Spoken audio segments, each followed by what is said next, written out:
Alright guys, let's see what a match into an Olympia looks like. We're gonna assume that he's on like fatigue Olympia, so we're just gonna bring our sharp 60 of cards that like help us into fatigue.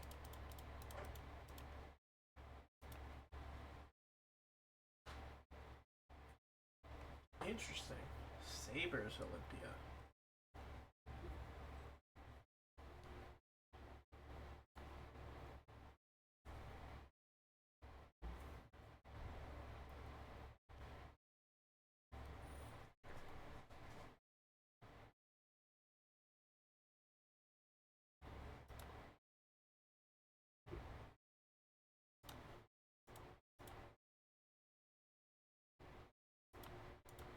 What in the world?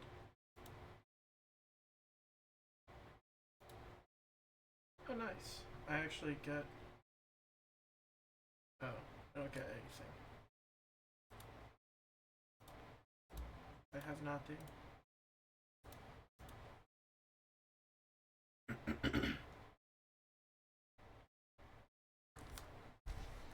So I mean, right now, obviously we're threatening Saber Trigger. We have a Pledge Fealty that we can just kind of put in our arsenal for next turn if we want. Pitch Fire and Brimstone for later, because it's not really going to get us much value right now. We can actually pass on reactions right now, because we do have an instant. He does have the reaction, so we're just going to arsenal.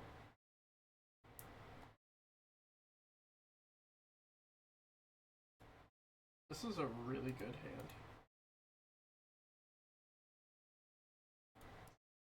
So we're just gonna pass it on back over to him.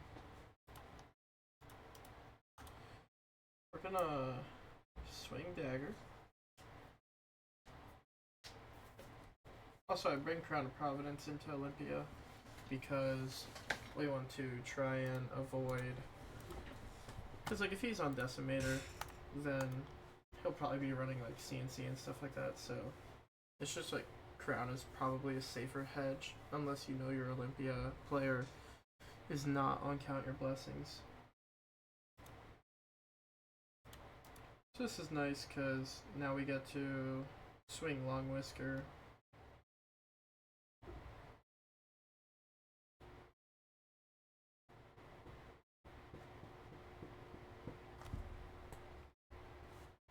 For all three modes. And then we get to end with a Searing Gaze, actually.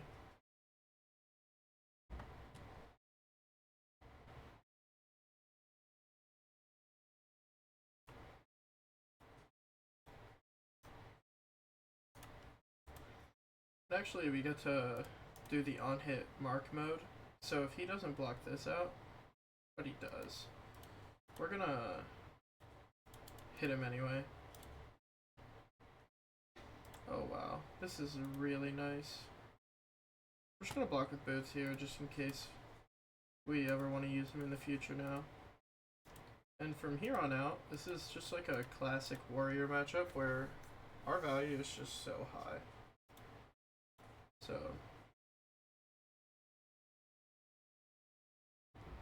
we're okay with actually breaking a fealty here because we have a lot of pumps, and also we have Tunic just in case we're gonna have to pay for the second dagger anyway, so no worries there.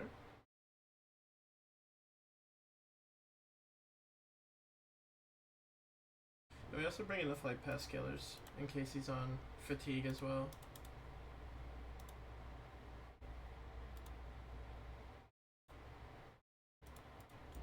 We're just gonna keep him marked in case we draw a Saver. Oh wow, we draw a really good hand here. We honestly couldn't care less about this damage or the Vigor token, to be quite honest with you.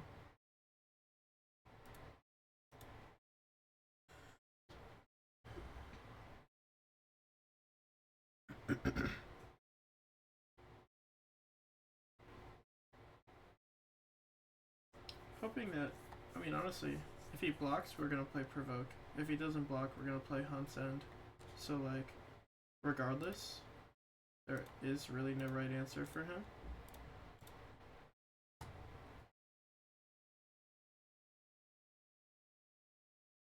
So yeah, we're gonna punish him there.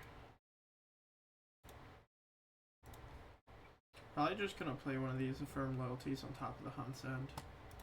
Just to, well, actually. Actually, double, actually. I think we're just gonna pitch to the boots here. I think avoiding those blocks that he just puts down is so much better than anything else that we can do there.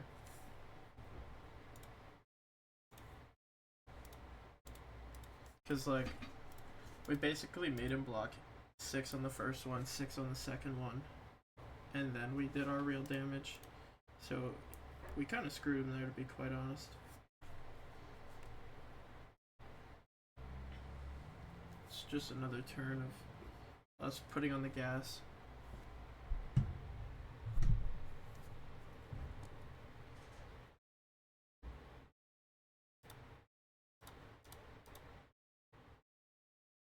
If he blocks it out, we'll play Tooth. If he doesn't, we'll play Affirm.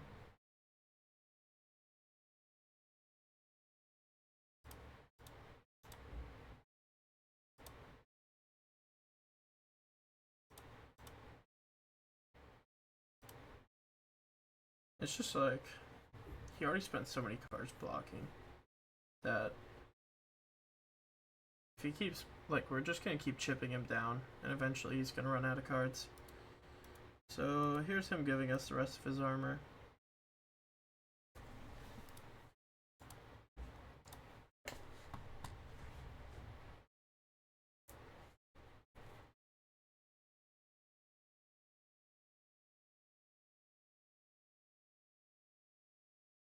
My immediate thought is at some point we're gonna block with Shelter, and then we're gonna Arsenal the Oath, and just try and play out like Sworn Vengeance, Dagger, Affirm Loyalty, Hit, Mark, Hunt to the Ends of Wraith, Dagger.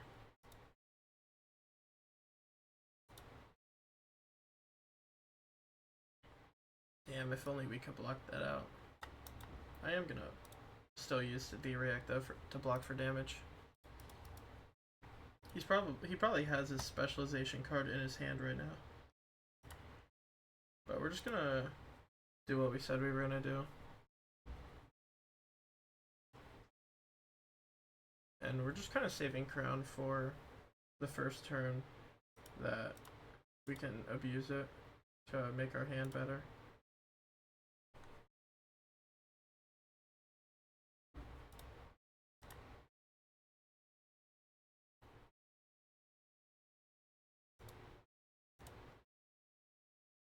So like this is probably that turn, to be honest. But since we have the Sink Blow, we actually don't even need the Crown.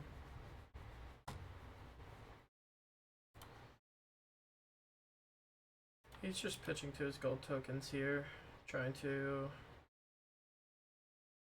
maybe find a hand that works well.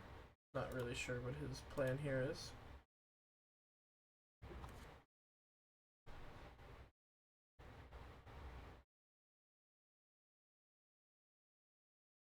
But honestly, if he swings something that I like, I might just stop him from doing it. 10 overpower. We don't actually care about the on hit at all, but we're still gonna like block with our hands, just cause like we want to get that block. Oh nice. We still just have like super solid turn here, because like now he's kind of forced to block everything with one card, and so he's gonna put a card here. Oh nice, he's actually going to play around that a little bit. I probably should have played Blistering on the first one, but not too big of a deal, to be honest. And yeah, that's just kind of all he can do there. Our next turn actually wouldn't have been that good. Probably just like Sworn Vengeance, Savor Bloodshed, Break a Fealty, Swing Dagger after like blocking it, or probably just Arsenal something. And then our next turn is like where we find the reactions and probably close the game out. So yeah, hopefully you guys enjoyed that. Just a short little game against another warrior.